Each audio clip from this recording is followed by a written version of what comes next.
Hello, everyone, and welcome to the Childcare Business Podcast. My name is Leah Woodbury, and I'm happy to have you join us today. We're thrilled to have Wendy Turcott and Dani Svantner with us. Wendy is the development director, and Dani is the executive director at Westminster Preschools in Indiana. Their center started using ProCare back in 2020 when it had two schools, and now, almost 5 years later, they just opened their sixth and seventh schools. So many congratulations on that. Wendy and Dani are building a coaching, training, and consulting business called the Play Coaches. And over the past 3 years, they've been doing various training all over Indiana and around the country, like Macy, McCormick, and more. And that's been around early childhood, social, emotional development, play, and cultivating a culture of well being within your organization, and a lot more. So, we're going to talk about that social emotional development component today. So, welcome, Wendy and Dani. Thanks for having us. Yeah, we're so glad to be here. Yeah. So, we always like to start these podcasts getting a little bit of background on our guests. Could you tell us how you became involved in ECE and chose it as your career path? Go first. Okay, well, honestly, it fell into my lap. I um, started working in a childcare when I was 18 and fell in love with that. So very quickly started going to school for my associate's degree. That took a long time. I was teaching all through that. And then I ended up, now I have my master's degree. So it's just progressed. I've been in it for 18 years now. So I was a teacher for 10 years and then moved into an admin role. And I've been in that for almost, no, I've been in that for 10 years now too. So um, just crazy, just the evolution of wanting to learn more and get better and better at it. I think you get that bug when you're young to teach, but I never thought it would have, sorry, let me restart that. You get that bug to teach, but I never thought it would evolve so far into what I get to do now. And this is the funnest job we have, I think, is going out and consulting and training with programs. So yes, it's just been an evolution over time of growing and adapting and um, making sure your skill set's sharp. I never want to be compliant. We are complacent. I never want to be complacent, so always learning more. How about you, Yeah. Wendy? Um, a little different. So I actually went into college thinking I was going to be a exercise science major, but I had been working with kids and doing things with kids my whole entire life and like helping people and being a leader and that kind of stuff. And so my second semester, I was helping a friend with a math class, and she was like, "You should be a teacher." And I was like, "You're probably right, actually." And so I talked to my advisor and got into the early childhood education degree there and loved it. And then worked in some leadership roles in higher education after I graduated. And then I moved up here to Marion, Indiana, where Dani hired me as a teacher and just grew in more love with it. And then decided like wanted to continue to grow. And so stepped into a leadership role at another program temporarily. And then we came back together in COVID to open a second program and just continue to do it. It's just that those little aha moments that happen during this age and that sense of joy that is just contagious that you just want to be around. And I think we both have that sense of like too, like just wanting to protect these little ones as best we can to have their childhood, to be safe, to be able to learn, to be able to play. And Oh, yeah, that's so a Wendy came back to me in 2020, and that was when we started using ProCare. And it was the blessing because Wendy and I just balanced each other out so well. I'm very much like the big visionary, like, let's go do this today. And she's the one that's more like step by step and how are we going to do it? So we really balanced each other out. So her coming back in when we started using ProCare was just so helpful because she's the one who can look at the details and figure it all out and, teach me how to do it. I'm the pro care guru of Yes. Westminster. Mhm. well, you guys sound like the dream team. Truly. Okay, so let's jump into one of the topics at hand, social emotional development in ECE. So, can you define that for our listeners? Yeah, so we think of it as this intentional process of helping children, specifically that 0 to 5, understand and manage, regulate their emotions, to build healthy relationships, to develop empathy, to be able to grow in the confidence of who they are, so that they can live a flourishing life. Like that's the ultimate goal. Um, we believe that children learn best when they're safe, loved, and know that Jesus loves them in this environment, and that we have to be able to provide that in order for them to be, full human beings, to be able to be the whole selves. We think it's the foundation for all learning in general, because we know that if you don't feel safe, going back to even Vygotsky's, if you don't feel safe, you can't learn. You can't learn the best of your ability. It's not going to integrate fully into yourself and your brain. And we believe that healthy relationships is super important. And SEL builds those, and that whole child development, just to be able to understand. Because I mean, many of us weren't taught this growing up ourselves, and we turned out okay. But just thinking how even better this next generation can turn out, because they're going to be emotionally intelligent and be able to share that more clearly with those around them. Yeah. Yeah. I'd say we kind of jokingly say that our approach to this is research. It's research based, but we're creating our own research because we don't believe anybody else really starts at infancy.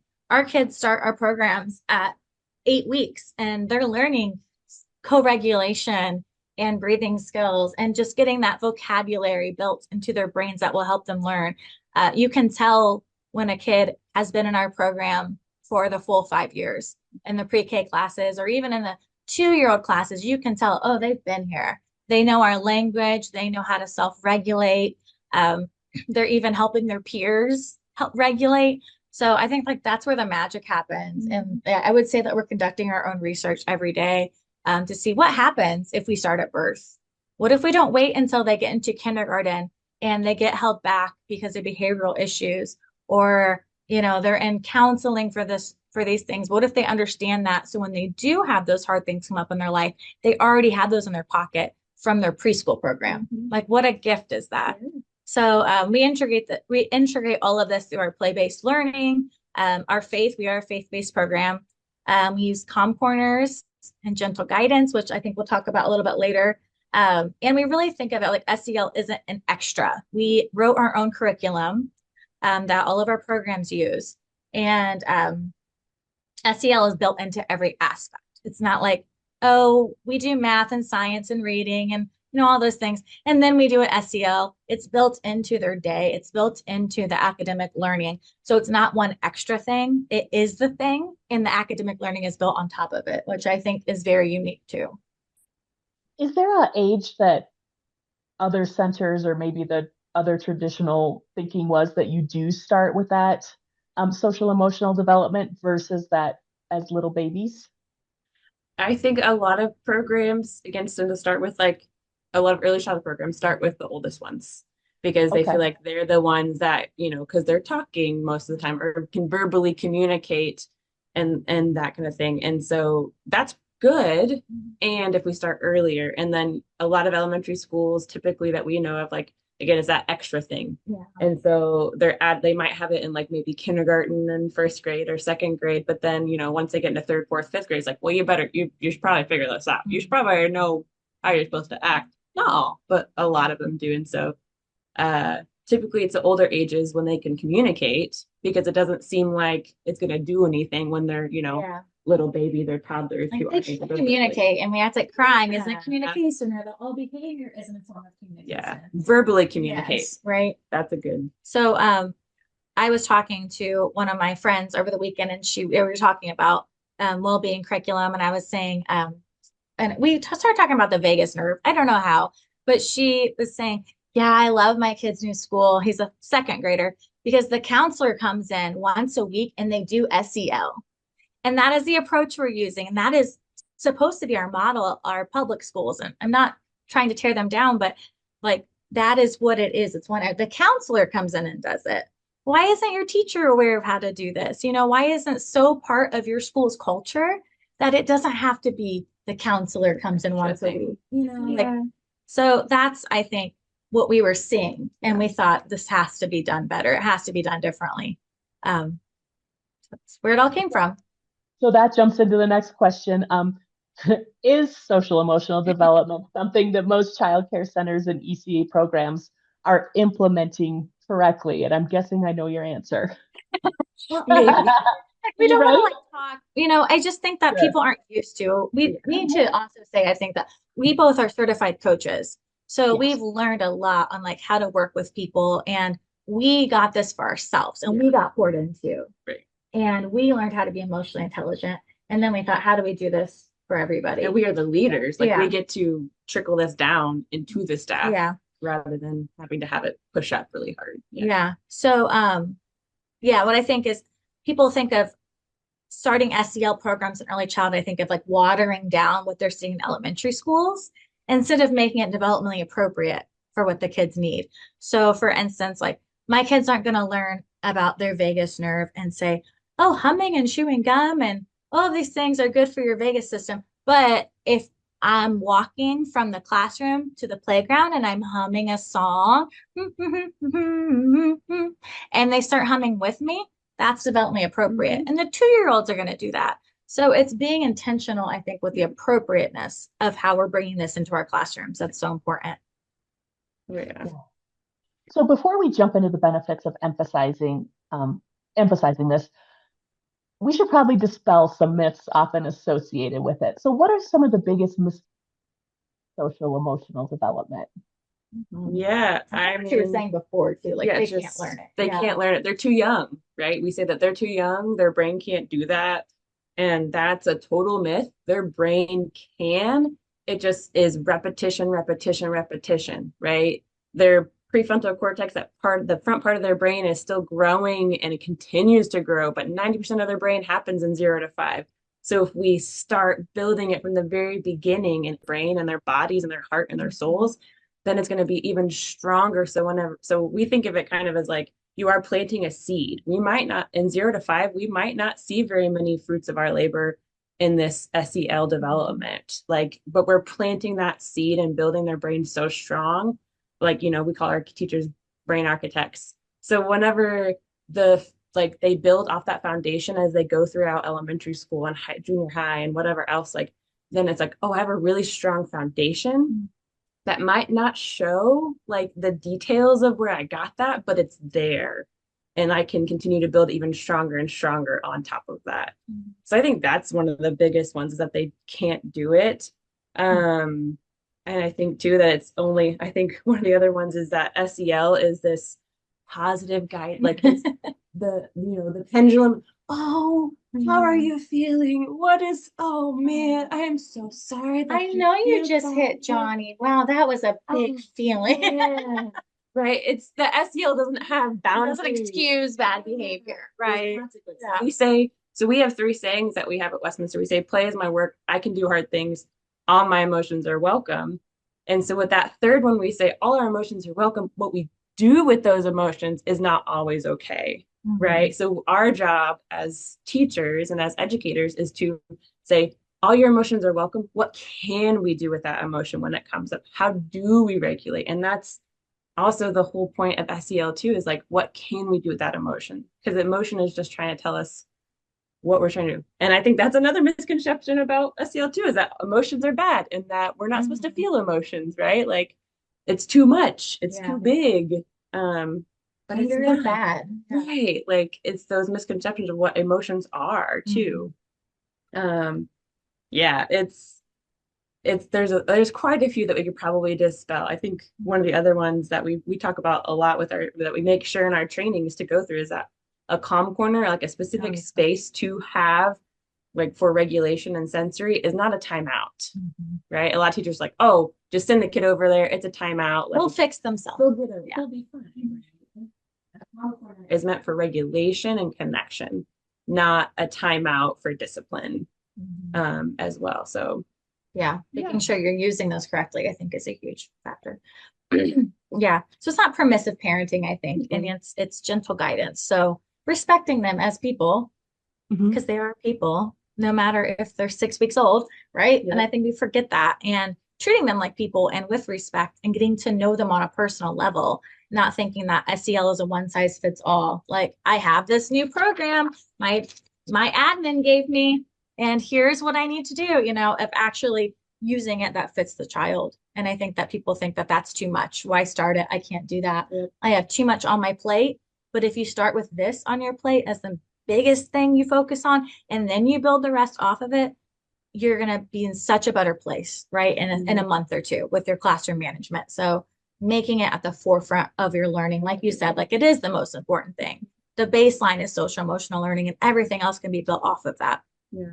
I think too, another misconception that, and if you have a question, just pop it out, Julia. No, this but is great. This is great. I love it. Another misconception I think is teachers think I don't have to change, that I can still continue to be however I am. With SEL learning and social emotional learning and development and emotional intelligence changes you as a teacher. You have to be, because you have to be the one that models. And if you're not modeling that in the class, like, I think that's a misconception. If I can continue to be compliance, that's what I'm focusing on, that, and the kids will figure it out if I just put these, like if I just do the acts rather than modeling it. And so it changes you. You have to like it, you have to have a growth mindset And in it order might to trigger build it. you, Yeah. right? Because you didn't learn this way. Why didn't anybody do this for me? I mean, there is, I think, a piece that you go through, and I know I did. And I love my parents. They're excellent. But you still go back and go, man, why didn't my teacher know this? Why was I sat in the hall in third grade for being disruptive when they could have just given me a fidget or given me another option on how to learn that? So there is a piece you have to like kind of deal with in yourself of, okay, but we're going to do better for the next generation. We're going to keep getting better at it.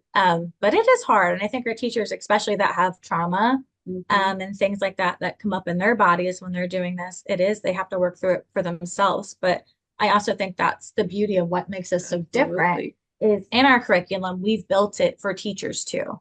So like if we're learning belief, so for instance, one of our modules is belief that the world is a safe place and I can count on people to help keep me safe. That's what we want the kids to learn. Teachers have to be able to answer, who keeps me safe? Where do I feel safe?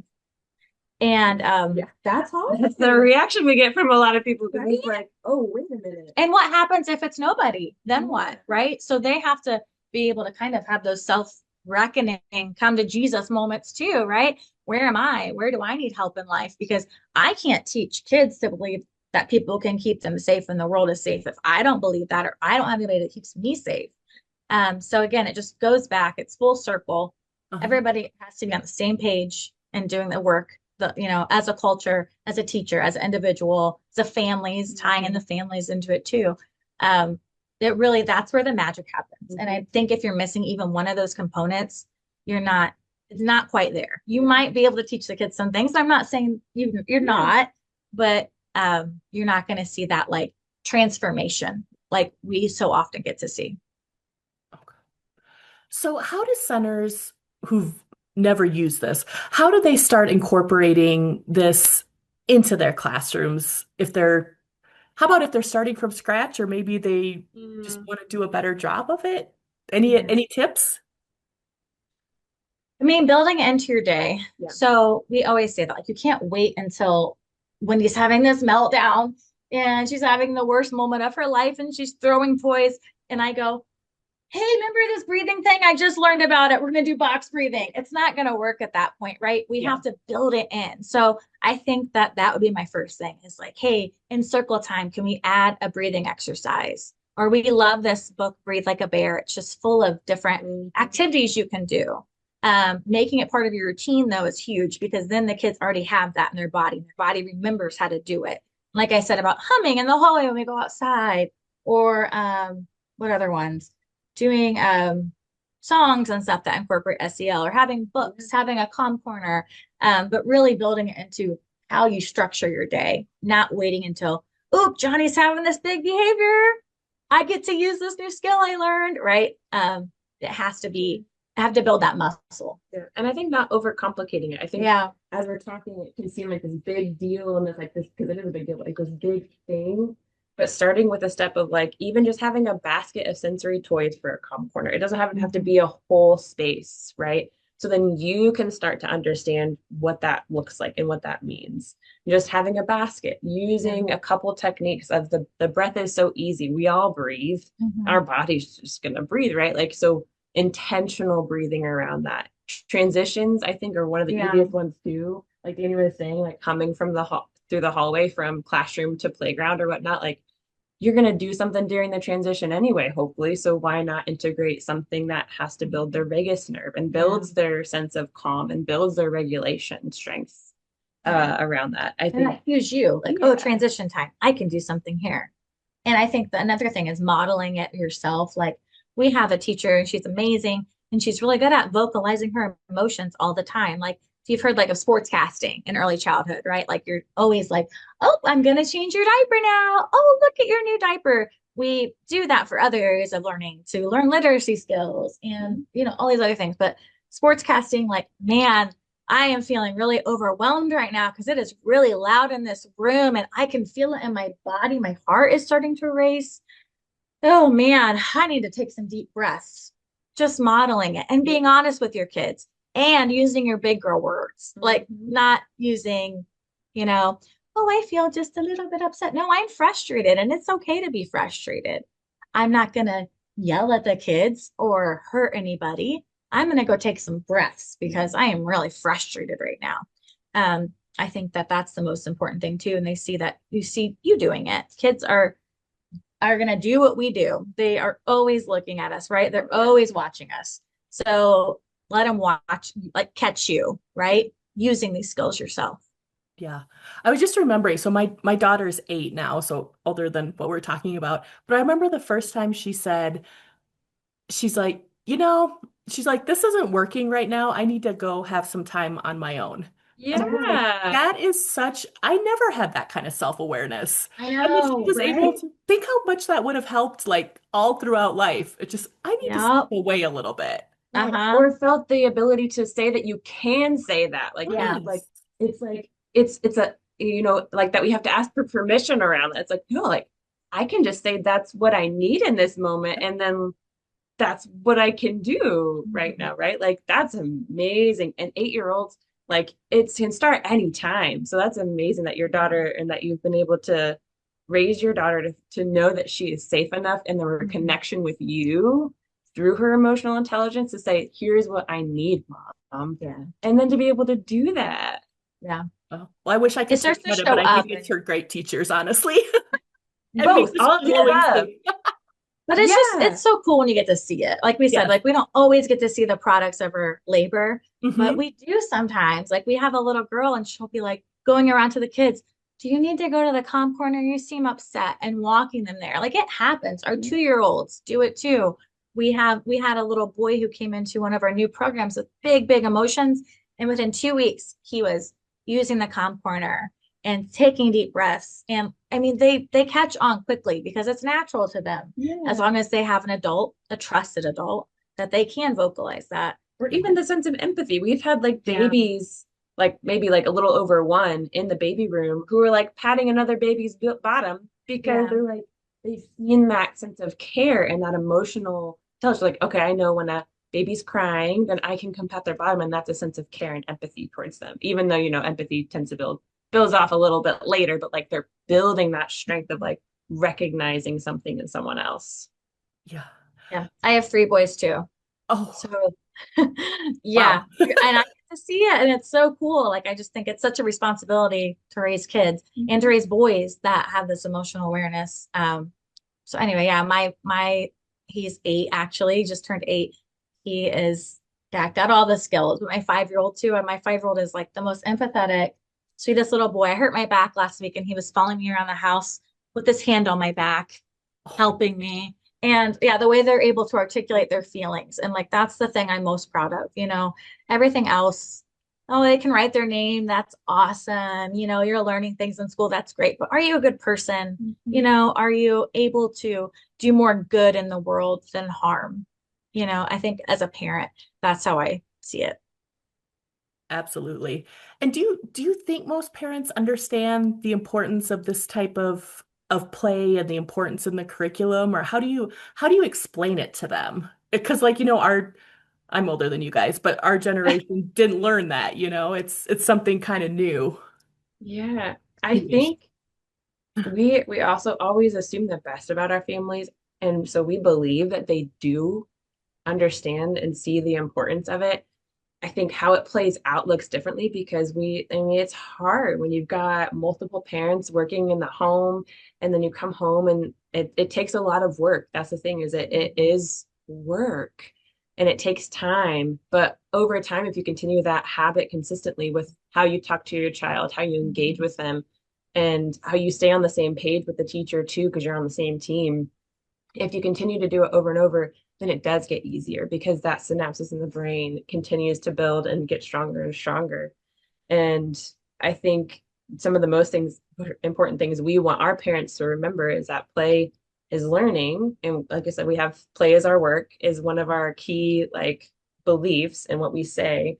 It's not just fun time or free time. There is intentionality around practicing problem solving, language skills, creative skills, social skills, self-regulation through all of that. So when you see a kiddo who's, free drawing or free painting, there's like problem solving and sequencing, and they're thinking through what they want to do. And they're also expressing themselves creatively and regulating themselves at the same time. Or whenever they are running in the class, like running inside or outside, right? Or they're like jumping from side to side, or they're like, yeah, right. Then, then their body is building and regulating itself. When we cross that midline too, right? Then we're actually engaging both sides of our brain, which actually tells our body that we're safe and we're okay. So we can take a breath and we can be fully present and be fully there.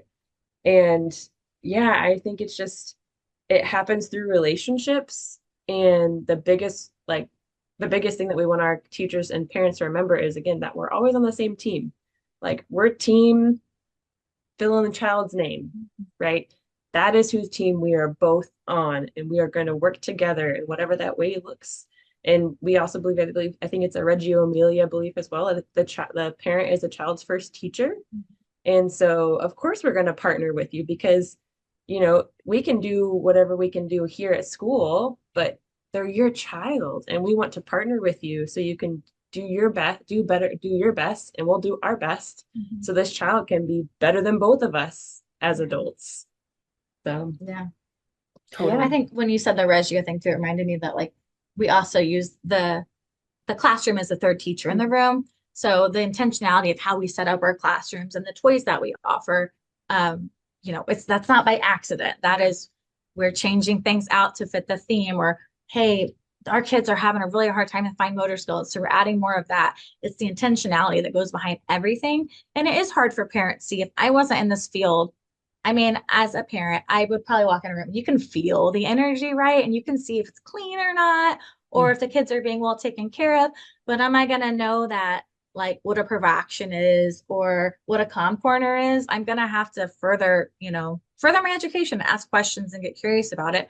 So I do think it's very important to, all be on the same terminology too as a program of how we explain play-based learning to parents so they're able to grasp it better, because I do think that is a problem too, is we use early childhood words that we assume everybody knows, right? Like provocation, I just said it. We assume that people know what that is and they don't, right? And so using terminology that parents can understand and being on the same page with how we explain things is huge for programs to get that message out clearly. Yeah. Well, that is all the questions I had. Is there anything I should have asked you and I didn't, or that you'd like to end on, or you want directors, teachers, anybody listening to know or take away from our time together? It's a big one, I know. I think it would be like what you were talking about earlier, is like it starts with them. Like you have to be willing to do the work yourself, to pass it on to your staff, and your staff pass it on to the kids and the families. Like if you want to see that big change, you've got to be willing to do the work yourself. And I think the importance too of like culture care. And you might need to bring an outside person to look at your culture, because you might not be able to see it and see where are those, because I can say we have a well-being curriculum, but if our culture is toxic, it's not a well-being, right? It's not a well-being curriculum. It's not working. So being really honest with yourself of where you're at and what you're putting out, because it starts with you, and you have to set the tone for your program. And that's hard. It's really hard. It's hard work, but it's worth it. I would say too, we have an awesome training called Taming the Tiger. that it's a workshop and it's about, you can go either like 3 hours, we can do a whole day on it. It's amazing. And it's very, explains all of this stuff in depth of how to use these skills practically. It's not a slideshow of, you boring stuff. We play and we practice them and we do them together. So I think that's an excellent resource too. And you can find us at www.theplaycoaches.org. We'd be happy to connect, even just emailing us and letting us talk through some things or ideas you might have or questions that still might be lingering. We want to make ourselves very accessible because I think we're both in this to like change the world. Honestly, we want kids to flourish. It's not just about our programs. We love our programs, but we want all kids to have access to these things and to this type of care because I do think this is how we change the world. Oh. Yeah. So Can you say that's that one more time, how people can get a hold of you if they want to learn more about the work you're doing in your organization? Yeah. So if you want to connect with us, request training or just ask us questions, get to know a little bit about more what we do. We're at www.theplaycoaches.org. We're also on Instagram And Facebook. Yeah, the Play Coaches, one word on Instagram. We're hilarious, so Yeah. enjoy the content we post there. But we're trying to also we are playful people, and you can't do this work without joy, I don't think either. And I think we always say that. If you come into school, what do you say? And you look for You find evidence for the day you want to Yeah. have. Mhm. And so, yeah, we also just think too, if we expect you to be playful in your classroom and live a play-based learning out fully in your classroom, then why would we want your trainings and workshops not to be play-based or not to be playful? You know what I mean? And not to say that the ones that aren't beneficial, but we want to engage with the whole body, mind, spirit, heart, because that is when, and so much research nowadays, even more so, tells it that is when learning actually integrates and goes deeper into your body, into your brain, and builds stronger connections, because then it's all the sensory, it's all the heart, it's the belief, it's the joy. And that means the learning is going to last longer and go deeper. And so that's what we bring into our workshops and our trainings, because we want you to be like that in the classroom. So we're going to be like that for you. Yeah. Oh, that's And wonderful. we don't want to do boring training. Yeah, that would suck. Right? We want to play too. Yeah, we're gonna have fun. Yeah, that sounds way more fun than watching slides. So thank you so much, Wendy and Dani, for joining us, sharing your expertise. Super great to talk with you guys. And also thank you to everybody listening out there for making time in your day. We know how busy ECE providers are, and we are so grateful for the work you do. So we're saying thank you from us at ProCare Solutions, and thank you from me as a working mom. Always got to throw that in because you are invaluable, that we can all do the things we need to do, and we're all better for it. So have a great day, everyone. We hope to see you next time. Bye. Thank you.